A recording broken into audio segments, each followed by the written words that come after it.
And I thank my friend from New York for yielding. I thank him for leading this discussion on behalf of the Rules Committee today. I wanted to come down and speak in support of the rule, and I want to speak in support of the underlying bills. We do honor National Police Week. Republicans are advancing 7 pieces of legislation to reaffirm their commitment to our nation's law enforcement. Yet again, we are seeing our colleagues misrepresenting the legislation that really should be bipartisan. Every single day, Madam Speaker, thousands of men and women in blue put their lives on the line to protect their communities and keep we the people safe. Last year, in fact, more than 370 law enforcement officers were shot in the line of duty, the highest year on record.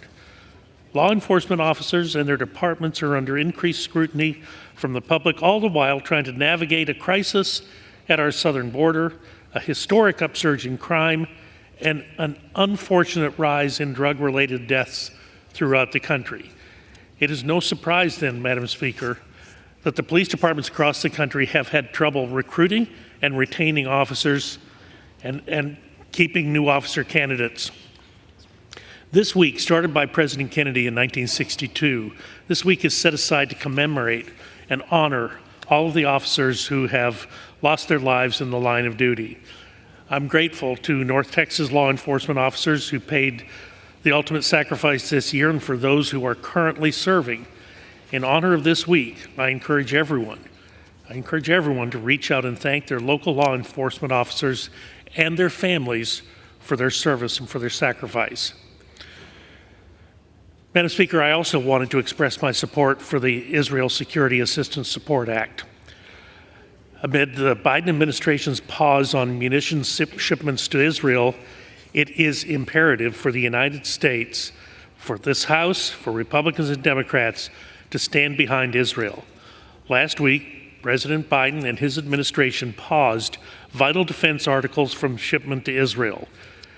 This action will have the effect of not only prolonging the conflict, but it is an unfortunate disregard of the legislative process of our powers granted under Article 1 of the Constitution. The idea that the President can ignore bipartisan, bicameral legislation that he signed into law, well, this is a new predicament entirely. H.R. 8369 provides for the assured timely delivery of defense services and articles to Israel and condemns the Biden administration for their efforts to condition aid to an ally. After the withdrawal in Afghanistan, Madam Speaker, maintaining our commitment to a formal ally is extremely necessary and important. Israel is defending itself again against a regional threat. It's defending itself against a known terrorist organization, one that hides behind its own people. Israel must have the resources it needs to combat Hamas and any other entity that seeks to destroy civil rights and civil liberties. It is for this reason that the United States will continue to stand by our allies in their time of need.